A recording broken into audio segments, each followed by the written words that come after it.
সালাম আলাইকুম গাইস, আজকে আপনাকে দেখাবো একটা সুপার মার্কেটে কি কি ধরনের চিপস বা বাতাস থাকে। চিপস কারবিতে বলে বাতাস। এখানে দেখতে পাচ্ছেন, এখানে আছে বুগলেস কোম্পানির। এখানে বিভিন্ন ফ্লেভারের আছে, জুগনা ফ্লেভার আছে, চিজ ফ্লেভার, বারবিকিউ ফ্লেভার, এরপরে ক্যাটসাপ ফ্লেভার।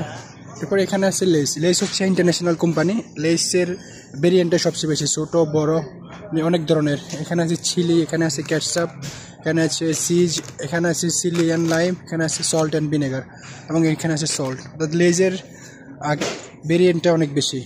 এখানে ছোটো বড় অনেক সাইজ আছে। আর এটা হচ্ছে লেসের নিউ যে চিপসটা, ফ্লামিং হট হার্নার। আর এটা হচ্ছে তেসালি। তেসালিরও মোটামুটি ভালোই কালেকশন আছে। তেসালি কেচাপ হার, তারপরে তেসালি কামুন লেমন, সাতটা লেমন, মোটামুটি ভালোই কালেকশন আছে। এরপরে আছে আলবাতাল। আলবাতালের মধ্যে আছে এখানে ফিশার, পপকর্ন, পপকর্ন আছে, এবং আলবাতালের ভালো ভেরিয়েন্ট আছে। অর্থাৎ কেচাপ, হার, জুবনা সব কিছুই আছে। এবং এখানে আছে মারামি, আর এখানে আছে টাইগার, এটা কাবাব ফ্লেভার। আর এখানে আছে চিপস ওমান, এটাও খুবই ফেমাস একটা চিপস সৌদি আরবে। এখানে আছে কিছু ভেজিটেবল ফ্লেভার আর রাজা চিপস। এবং এখানে যে মেয়াও চিপসটা, এটাও খুব পপুলার চিপস। এটাতে বারবিকিউ, কেচাপ, ফিলফিল, হার সব ফ্লেভারের পাওয়া যায়। সবচেয়ে স্পাইসি চিপস হচ্ছে কি এখানে যে হার্নার ক্রঞ্চি, আর এটা হচ্ছে ফ্লামিং হট, সিটোজের এই চিপসগুলো। তো that's all about chips or বাতাতেস।